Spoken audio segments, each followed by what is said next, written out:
What's a good starting point to talk about emotions? Like when we talk about emotions, what's a good starting definition that you give so that at least to start our inquiry, if that makes sense?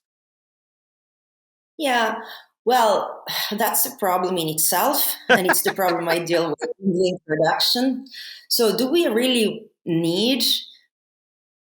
So, how specific a definition do we need? Do we really expect there to be one definition?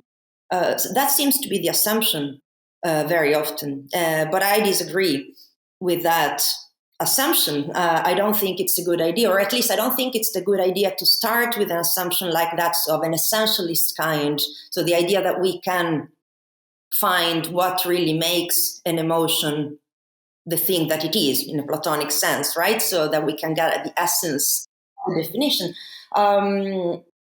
Yeah, I don't think we can do that. I don't think we should do that. And well, of course, this is an object of debate in contemporary theory. They have scholars have made distinctions that are really useful. There is one very famous psychologist who's been working on emotion a lot, James Russell, and he has made a distinction between the scientific project, a scientific study of emotion, a prescriptive study, and a descriptive study.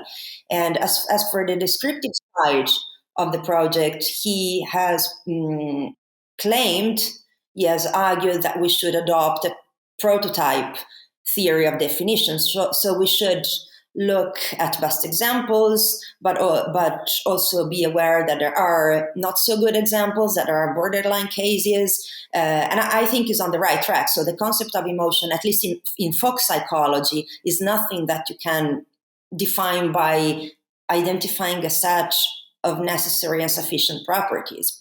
You might want to do that in a lab if you are, I don't know, a neuroscientist and you need to do something specific.